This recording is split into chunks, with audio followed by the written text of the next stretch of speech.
Real Estate Coaching Radio, starring award-winning real estate coaches and #1 international best-selling authors, Tim and Julie Harris. Real Estate Coaching Radio is the nation's #1 daily radio show for realtors who demand authentic, real-time coaching. Get ready for fluff-free, unfiltered, full-strength honesty about what's truly working to get you into action, helping others, and making money now in today's real estate market. Now to our hosts, Tim and Julie Harris. Welcome back to Real Estate Coaching Radio. Thank you for joining us today. Today, Tim and Julie Harris are going to sit you down and have what should be a good coming to Jesus session between you and your wallet. That's what the point of today's podcast is. We're going to be focusing on essentially 14 rules for financial peace. And I'm going to tell you what motivated us to do what might for some of you feel like a very uncomfortable topic. It's because of that reason right there. Because for many of you, it is an uncomfortable topic, and as a result of that, most of you will avoid this conversation completely with yourself primarily, but with everyone else as well. You know, discussing money, talking about money is considered rude, right? It's considered for most people in most situations taboo.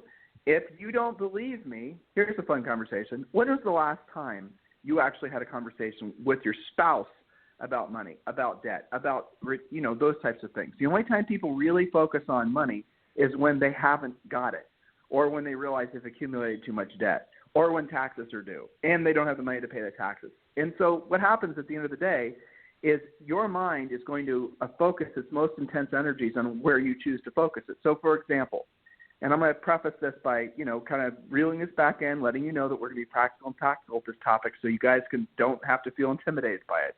So here's the idea. If you had to go on this weekend a listing appointment, and this listing appointment was the perfect house in the perfect location, the perfect price, the perfect sellers, and the sellers were going to move up, and the house would sell itself essentially by just putting the sign in the yard, the whole thing. It's like dream listing scenario. If you had to go on that listing, but you had to compete for it, you had to compete with 3 or 4 other agents, right? Tell me, and the listing's in 3 or 4 days, but and you just joined our Premier Coaching Program, let's say, and you don't have your PLP done, you don't have your listing present, you don't know what you're going to do. How fast would it take you to master, or at least have a literate understanding of our coaching system, our real estate sales system? How long would it take for you to master in anticipation of that listing that you know had coming? You would be, all of a sudden, our best coaching client ever, taking action, not screwing around, not waiting around, and not actually allowing the ball to get by you. And that's what I want you guys to think about in terms of your money. Because what happens is that many of you, when you look at your money, you don't have that sense of urgency. You don't make it a priority. You don't actually have it essentially reviewing money in your mind. It is not just distasteful to some of you, most of you. It actually causes you disdain. It gives you stress. So, to this day, I can feel when Julie and I talk about money, I still feel, she does too, we're both consciously aware of it, a slight tension, that starts to arise in both of us because, A, neither one of us were raised to be money aware. And B, if you talked about money and the ways both of us were raised, it would have been considered rude. But C, also because when Julie and I got married almost 30 freaking years ago, which is amazing to think about, that we had no money. We were, stone cold broke. And money was stressful then because we didn't have any. And we did have to keep essentially claw our way up. And that's the situation that many of you find yourselves in today, even after being having essentially decades of earning. You haven't accumulated anything. You don't have anything really to show for all your ages of work. And so the reason, and what broke Julie and I clear and free of that, is because we realized that if we had the same level of intensity and focus as we did on making the money, remember I was giving you the scenario of that perfect situation listing? Well, that's Julie and I in our first year in business in our early 20s, we sold 103 houses with our closed and pendings. And we did that in Columbus, Ohio. The economy was not that great. The interest rates were not that low. They were 7 and 8%. But we did that our first year in business because we were so totally and completely focused on earning money. And what we eventually came to realize, and this is something that we learned fortunately before it was too late, is just because you earn it doesn't mean you're going to keep it. And a lot of people, again, they'll then say, well, look, the money will take care of itself. I'll have a big closing that's going to pay off all my debt. Or I'm going to have some big thing that happens that's going to essentially fund my ability to, pay for this retire, whatever. Those things happen. And as a result, you accumulate money. What happens?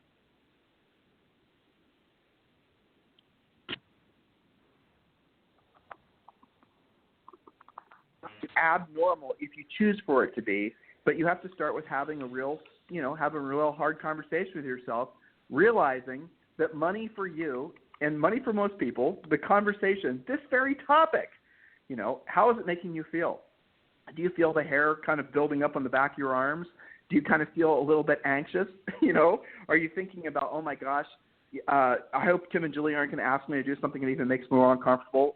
Clue, we are, of course. That's our job as your coach. So look, realize where you're coming from and realize that maybe some of the software that you have in your head with regards to this topic in particular, it needs to be updated. So for many of you, this will be essentially a jumping forward point for you to start really seriously considering how you can actually develop the disciplines. And it's not that hard, by the way. It's all pretty easy. Again, we're all about practical and tactical. So we're going to give you 14 points to make sure you're taking great notes during today's podcast. Julie, welcome to today's show. Yes, thank you. And it's always a pleasure to put these types of podcasts together for our listeners because I think it is something that is universally kind of underrated. You don't get enough education on this, either coming up in school or in church or in your house. Most people are deplete on financial education unless you went to school and majored in finance. And even then, who knows, what's in your mind, right? So 14 rules for financial peace. Number one is super easy. And I'm not somebody that likes to sit there and do data entry all day. And I got this thing done in like an afternoon on all of our different business entities that are going on. Mint.com is a fantastic way to get your financial house in order. And I've been starting with this because this is something absolutely everybody can set up, and it's free. Okay, so what does it do? Mint.com. So remember, it's Mint.com. Minted.com is a stationery company. It's just plain Mint.com. So it's free. That's good. Super easy to set up. It tracks your bills. It tracks your credit. It keeps track of your assets, your liabilities, your checking account, your savings account. It is literally your financial dashboard. And a lot of you guys don't do this except now and then when you have to as forced by your accountant. So this is really good for you to be able to do this easily by yourself, a financial dashboard. You can log into it from your phone. You can do it, I recommend every Monday morning, do a little checkup. So start with Mint.com because it will force you to do things like get all of those bills entered, all of your checking accounts. It taps into everything and it puts it all in one place. It's super awesome. It will and even the cool thing about Mint, too, is if you have rental properties, it actually will, and now granted it's using Z estimates, so it's not that accurate, but it'll keep track of basically the value of the properties. If you have other types of assets, maybe you have some gold, maybe you have some art, maybe you have some whatever, you can just put it all there. And Mint is owned by Intuit, and as you guys know, they make QuickBooks, and so that means that your Mint.com accounts will then automatically feed into the most popular accounting software, so you can just easily send all that information to your accountant during the tax season. So it also will, for example, track when things are due. So if you have, a credit card or whatnot, it'll tell you. It'll tell you if you how many days you have to pay it off before you pay any interest on the balance, assuming you pay your credit cards off every month, things like that. So definitely want to put that in place. It'll track your financial investments. It'll track the value of your securities. It'll track just everything. So you can go there and you can actually just log into Mint.com and we're not affiliates or have any business relationship. We just use it. And you can see exactly what's going on with not just your bills, but every single financial thing that you have going on in your life. And it's that right there, for many of you, it's going to feel like a huge burden's been lifted off your chest because the thing that gives you stress about money is essentially all the little moving parts that feel like they're out of your control. And so what most agents do is they just say, well, screw it. I'm just going to go list another house. I'm just going to make more money. They never actually stop to slow down to see if they have anything to show for it. Again, you will not take that listing in a week, that perfect listing, unless you really drill down and focus. Because remember I said you have to compete for it.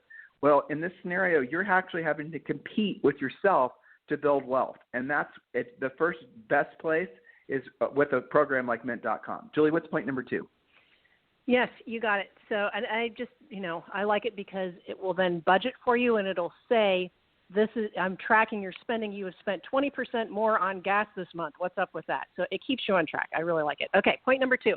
Keep your bills in one place. Even if most of your bills arrive electronically, you still need a place for those that come by mail. And yes, I know what gets me off track is these quarterly things, right? So property taxes, homeowners insurance bills, annual, quarterly, sometimes your health insurance is quarterly. So anything that's by mail, you've got to keep track of that. See if you can make it electronic. Some of these companies still don't let you do that.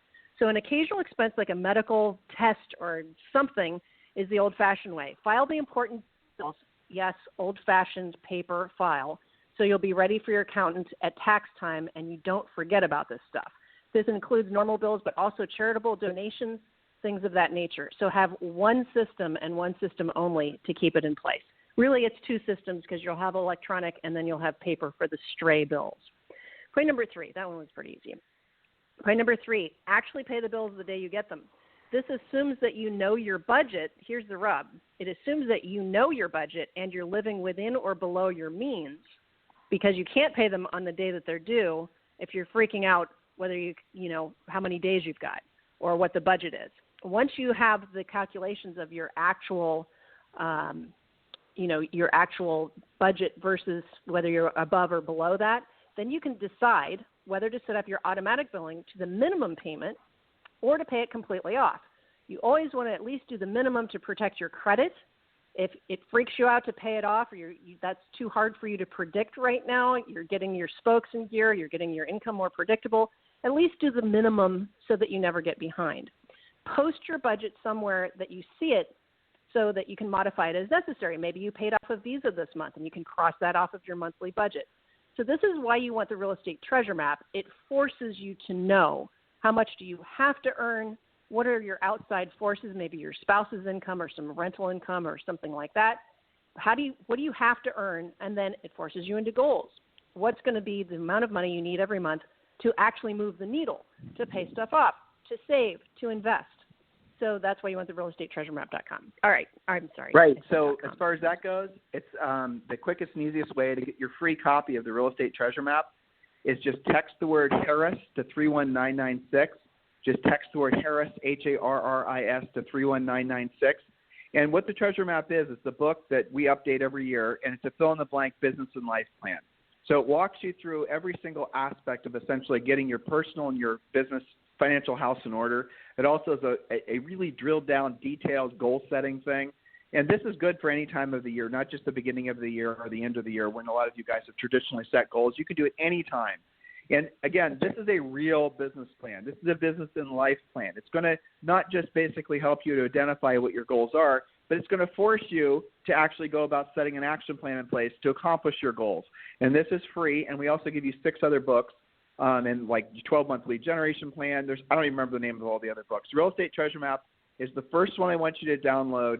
I want you to print it off. It's a bunch of pages. I think it's like 30 or 40 pages. Print it all off, read it, and then start with, and Julie's next point will lend credence to what I'm about to say, do it with your spouse or your significant other because that's really critical. So go ahead and text the word Harris or text the word Harris to 31996. Go ahead and text the word Harris, Harris, to 31996. All right, perfect. So point number 4 is to actually coordinate with your spouse or significant others who share your bills. Don't get caught off guard when one of you spent the money from the savings and the other one had to pay a bill with that. Well, this is one of the most common things that I get out of our tenants trying to delay their rent by 5 days or 10 days. Well, my husband had to pay a medical bill and he didn't tell me, so we're going to be late. You've got to coordinate that stuff. If you guys are sharing accounts, you've got to be on top of it and have the same plan. This is why you both can be on mint.com and have those budgets in place and be looking at the same dashboard. So consider giving each spouse or partner a monthly slush fund of, say, $250, $500 each that you can spend on yourselves that is not connected to what you're paying your bills with. That's one way to resolve some of those potential conflicts. All right. And you know what, 5. Julie, around those points, though, here's the other thing. You cannot, Julie and I, we work within, and we've operated off a somewhat of a budget, but truthfully, as we've become wealthier, we don't really pay much attention to it anymore. But we do still know what our household budget is. We do every single month. we review basically what our household budget is. We review everything. We look at exactly what's going on so we know exactly what's happening. But one of the things, we've been married for 30 years, and one of the things you learn over time is that money for many people is a total sacred cow. And so if you start basically trying to dictate essentially to your spouse how they should go about control, and money is like a control thing. So if you tell somebody how to spend their money or not spend the money, you're going to immediately start creating problems. And so by removing, so it's not one person dictating the other. The better way to go about it is doing the treasure map together, because the first part of the treasure map is setting your goals. So if you guys together are setting goals around, say, for example, paying for a Disney trip or a Disney cruise or whatever it is, and that's going to cost $20 or $30,000, and everyone agrees that's going to be a goal, and then everyone then agrees what the budget's going to have to be, the savings plan to pay for that, then everyone's on the same page. That's, again, the reason you want to do the treasure map together. Don't just do it by yourself.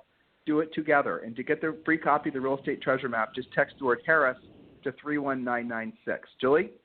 That's it. So here's the one that can really change your life. Point number 5. Every time you deposit a commission check, separate it into 3 accounts. Operations, that's what you pay your bills with. That's what your electronic payments are tied to, your minimum monthly at least, if not more. A tax account and the savings account. How many of you listening right now have 2 accounts, maybe even only 1 account? And here's how you operate. If you have one account, here's what you do. You pay your bills, especially the urgent ones. You see what's left and you spend it. And then maybe if you're lucky, you have enough money to pay your taxes. That is poor money management. When you get a commission check, not all of those dollars are yours. I'm sorry to, enlighten some of you that haven't realized this yet, okay? But after you make that first one and get your first tax bill, you should be clear on this. You've got to separate it into 3 accounts. Now, some of you have 2 accounts. You've got operations, and then you've got what you call your savings, but you're commingling your tax money and your savings, and you're hoping that you don't have something you've got to use that savings for that'll make it so you can't pay your taxes, or opposite. You can't do that. You have to pay your taxes regardless. By the way, they're not that negotiable on that, and they like to charge you penalties, which some of you are familiar with. So you've got to be 3 different accounts on every single check. Now, what you put into your savings account, maybe that starts off with just 10% because you're getting caught up, you're paying stuff off, whatever the case may be, and then you get stuff paid off. Now it's going to be 15% savings. Then it's going to be 20% savings. I've got one coaching client that does 38% savings off of every check. So this can change, but what you can't do is commingle those funds. Does that make sense, Tim? That's, of course, in the treasure map as well. It does. And, guys, that right there, when Julie and I figured that out when we were in our 20s, that was essentially one of the biggest, as stupid and simple as an idea as that is, that was huge. That changed our lives. We figured that out after being in real estate about 2 years. And so what Julie would literally do is she would get a commission check, and I just want to make this really painfully clear how simple this system is. Julie and I do not like elaborate, complicated anything, because then you won't do it. So you get your commission check, and by the way, this is for any amount of money that you have coming in from any source, a home warranty. It does not matter, okay? Any money that comes in, you do the same thing. You split it 3 ways. And you walk into, here's what you look like. You're walking into the bank. You've got the commission check that you've just earned, and from your broker, and then the broker's the commission check has got a deposit ticket that's filled out that's going to go into your basically go into your operations account, in essence, to cash it. Or what we would prefer is you put it into a separate LLC, assuming your state allows you to have a corporation, but that's a different conversation. But then against that commission check, you are literally at the same time depositing 3 checks that are going into then 3 separate accounts. Now, Tim, why can't you just go about basically transferring the money later? Because you won't do it. That's why. Right. Now, another little nice thing to do is on the savings and the tax account, make them deposit only, so you can't sweep in or sweep out. The sweep out is where you get screwed, right? No debit cards on those. Right. No debit cards, no credit cards. One account is not linked to the other. You're not going to be able to basically borrow from Peter to pay Paul, to pay Steve, to pay Bob, okay? So when you take that check to the account, when you take that check to the bank, write 3 checks against it, and then basically that money then starts to build. And look, at first, as you're paying down debt, and this is really important, you guys understood what she just said, you're going to be putting maybe a small percent towards your savings and more of a percent towards, for example, debt, retirement, and we're going to talk tomorrow about, and as far as like how to pay off debt, in terms of basically understanding how to essentially speed that up. It's very simple. It's all psychological. You could drill down forever about money, but just on a quick aside, because Julie, I don't think you have this point. When you have some extraneous debt, pay off the smallest balances first, not the ones with the highest interest rates. Just don't overthink it. So pay off the ones with the smallest balances because it makes you feel good. That's it. So if you owe money 3 different places, pay off the ones that are the easiest to pay off the first. Progress. Because psychologically you're winning that way. And then just leave the biggest one for last. That's the easiest, yes. the simplest way to do it. Which is also good for your credit because you're getting fewer credit lines, and your credit will like that. We did a podcast about credit. This was one of the points, is that the number of open lines counts against you. So there you go. That'll help with that too. Point number 6. Consider paying an accountant monthly to prepare your profit and loss spreadsheets and keep you on track to pay your quarterly taxes. Now, you're going to pay an accountant less if you're using Mint.com because it does most of the work for them, but they can prepare those documents and keep you on track for quarterlies. When you start doing your quarterlies on time, there's a good chance you're going to end up with a refund check versus having to pay penalties. So this is all good. Keeps you nice and clean. So consider paying an accountant. It's not as expensive as you guys think. Point number 7, actually understand your commission split. This is a big one. Oh, my goodness. This drives me crazy as a coach, right? How many times have we asked people and they can't explain their commission split, their cap, their fees? There's always like, well, that's after the 8% off the top, or that's after I pay this or pay that. Well, what is your actual net? You have to know what % you actually net on each transaction. I think it's like just the financial malpractice for yourself to not be able to know that number. Go ahead. But let's level off there. But here's the insanity of how incessant this problem is. When you talk to any single agent on the face of the earth and you ask them about production, have you ever noticed that they're going to tell you the dollar volume or the number of houses that they sold? In other words, if they're not selling high expensive stuff, they're going to tell you about their units. And if they're selling expensive stuff, they're going to tell you about their dollar volume. But that has no reflection whatsoever in what they're actually netting. None. And I've had this conversation with people so many times about what their actual commission split is, and even the most seasoned, grizzled, smart, successful, top-producing, absolute rock star real estate agent, they don't freaking know, because what happens is they get they don't think of it as their money. So when that commission check comes in to the broker, legally it's the broker's money, right? Because you work for the broker, but they're not thinking of it as their money. That money that's coming into the broker is money that you earn from the sweat of your brow.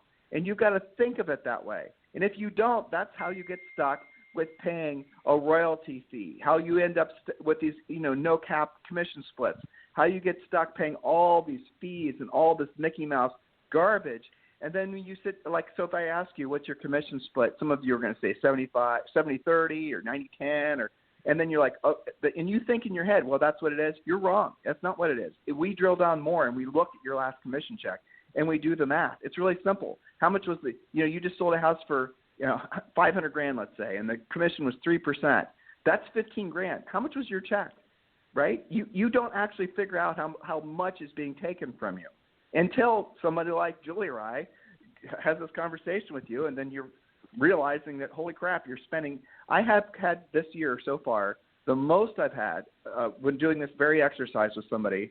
I found somebody that paid $410,000 to their broker last year, granted a top producer, but that's what she paid to her broker this year or last year, and she did not even know it. I had to sit down and do the math with her to show her how much money she was shelling out. And frankly, we were having a conversation about EXP. And I'll tell you guys where this conversation went. So I was having this conversation with her about essentially how much money more she could put in her pocket just by going with EXP. And if you guys want to talk with me about EXP Realty, just text me directly at 512-758-0206. But I remember this conversation because it was the high. I haven't had one that had paid out that much. So this was my biggest one so far. So I remember her math. So it was over $400,000 that she paid to her broker last year. Now, anybody who's been in the business for any amount of time knows that the name of your broker, who your broker is, does not matter. People are choosing to do business with you because of you. You are the reason that you do transactions, not your broker. Brokers know this. People do not choose who they're going to work with based on their brand anymore. We could argue back and forth about different markets around the country. Like New York City, people will say if you're not one of the top 3 brands, then you're basically not going to get any deals. Well, then explain how, for example, companies like Compass are able to basically create themselves out of the ether and all of a sudden started getting market share. Because at the end of the day, the sellers and the buyers choose to do business with individual agents. Let's not even argue that point. It's just a fact. So what then we move past is the realization that ultimately what matters is you. Then what matters is you and your business for yourself, which is what you legally are. You're a business owner. Then it's your job to make as much net profit from your real estate transactions as you possibly can. So going back to, I'm not going to mention her name, but going back and talking about this gal. So over $400,000 to her broker. Had she been with EXP last year, she actually would have paid a total of nothing. And because of the way that the cap works at EXP, but also this really unique program called Icon, she would have ended up getting her cap back in the form of the EXPI stock. And she basically would have essentially had no commission split whatsoever, because she would have capped within the first month or 2 of the year. And then after that, all the money that came in after that would have been 100%. Yes, there's a transaction fee of $250, but that's it. So she basically would have paid the broker virtually nothing. And the Icon program gives her stock in the company, so the stock would appreciate. Just all these different things and when I show folks essentially the model that EXP has created and how much more wealth accumulation you can actually have over the next 3 years, if she just keeps her production right where it is, she'll be able to save over $1 million versus staying where she's at now. Doesn't that seem insane to you guys? But that was a real conversation I had, and I have conversations like that every day. So if you guys, it does not matter where you are on the income production wheel. If you want to have a conversation with me about EXP, just text me directly, 512-758-0206. And you and I will have a one-on-one conversation about why EXP Realty is, I used to say it's the right move for, 95% of the agents. But now after having talked with so many different agents and so many different price ranges in markets, I'm positive it's the right move for 100% of the agents. So, guys, look, the reason that you have not accumulated more money isn't just because you're overpaying your broker, but you are. The reason you haven't accumulated more money and wealth is a series of things, and we're going to be picking this up tomorrow where we left off today. But in the meantime, your homework is 2 things. Get your real estate treasure map downloaded. Just text the word Harris, Harris, to 31996. That's job 1. And get that done right away. And then job 2, guys, is you're going to have to basically then, if you're ready to have a serious conversation about your brokerage and is your broker making you broke, feel free to direct me just text me directly, 512-758-0206. In the meantime, guys, you have a fantastic day, and we'll talk to you on the show tomorrow. This program has been a presentation by Tim and Julie Harris, Real Estate Coaching. For more information on our real estate coaching and training programs, visit our website at timandjulieharris.com. Remember to tune in weekdays at noon for upcoming shows. And until next time, thank you for listening to Real Estate Coaching Radio with Tim and Julie Harris.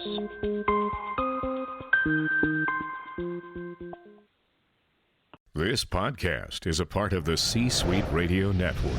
For more top business podcasts, visit c-suiteradio.com.